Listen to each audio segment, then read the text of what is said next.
சிறுமி இறக்கவில்லை, உறங்குகிறாள். ஆண்டவரே, எமது பார்வையில் உயிர் மூச்சு நின்றவர்கள் இறந்தவர்கள் கிடையாது. நையினூர் கைம்பெண்ணின் இறந்த மகனை பாடையில் கொண்டு வரும் பொழுது நீர் அந்த தாயின் வேதனைந்த கண்ணீரை கண்டு அழாதை எனச் சொல்லி ஆறுதல் படுத்தி தூக்கத்திலிருந்து எழுப்புவது போல கரம் பிடித்து தூக்கிவிட்டீர்.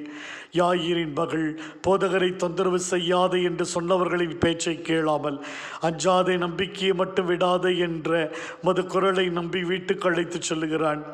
சிறுமி இறக்கவில்லை, உறங்குகிறாள் என்ற செய்திக்கு ஏளன பரிசா கிடைக்கிறது. உறங்கும் சிறுமி எழுப்புவது போல நீர் எழுப்பி விடுகிறீர் ஆண்டவரே.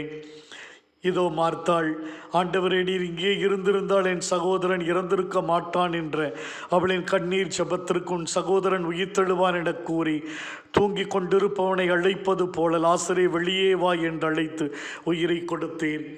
உம்முடைய பார்வையில் உயிர் மூச்சு நின்றவர்கள் இறந்தவர்கள் இல்லை, உறவுகளை முறித்து கொண்டவர்களே இறந்தவர்கள்.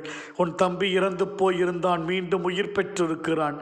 தந்தை தன் மூத்த மகனிடம் சொன்னது, உறவை முறித்து கொண்டவர்கள் பார்வையில் உயிரிழந்தவர்கள். நாங்கள் எங்களுடைய வாழ்க்கையிலே உறவுகளை முறித்து கொள்ளாமல் அந்த உயிருள்ள உறவுகளை நாங்கள் எப்பொழுதும் அண்டி வாழவும், அந்த உறவுகளுக்கு உயிர் கொடுப்பவர்களாக நாங்கள் இருக்கவும், எங்களுடைய வாழ்க்கையிலே பகைமையை விட்டு ஒழித்து அன்பையும் சமாதானத்தையும் கொண்டு நாங்கள் வாழ எங்களுக்கு அருள் தாரும் ஆண்டவரே.